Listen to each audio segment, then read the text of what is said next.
నిన్న జాన్కంపేట గ్రామంలో సాయంత్రం టైంలో అకాల వర్షం తుఫాను వల్ల భారీ వర్షం పడ్డది.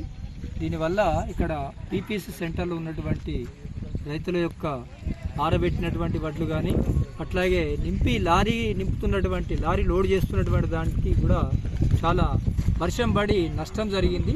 సంచులన్నీ కూడా నానిపోయినాయి. చాలా తీవ్రంగా నష్టపోయిన రైతులు. ఈ అకాల వర్షాల వల్ల ఎప్పుడు వస్తుందో వర్షం అనేది తెలియనిటువంటి పరిస్థితి ఏర్పడ్డది. కాబట్టి ప్రభుత్వం, రాష్ట్ర ప్రభుత్వం అట్లాగే జిల్లా కలెక్టర్ గారు, ఎంఆర్ఓ గారు, అధికారులు అందరూ కూడా పరిశీలించి ఈ తడిసినటువంటి ధాన్యాన్ని వెంటనే రైస్ మిల్లకు పంపించే విధంగా తగిన చర్యలు తీసుకొని రైతులకు న్యాయం చేయాలని చెప్పేసి మేము కోరుతున్నాం. అట్లాగే ఈ వర్షాకాలంలో తడిసినటువంటి ధాన్యాన్ని, మరి ఎక్కువ తడిసినటువంటి ధాన్యాన్ని ఈ రైస్ మిల్ కాకుండా బాయిల్డ్ రైస్ మిల్లకు కూడా కొంత కేటాయిస్తే రైతులు నష్టపోకుండా వెంబడెంబడే వెళ్ళిపోతాయి తడిసినటువంటి వడ్లు అని చెప్పేసి మేము తెలియజేస్తున్నాం. కాబట్టి ఈ ప్రయత్నాన్ని కూడా అధికారులు చేయాలని చెప్పేసి, బాయిల్డ్ రైస్ మిల్ కూడా కొంత కేటాయించాలని చెప్పేసి మేము ఈ సందర్భంగా కోరుతున్నాం.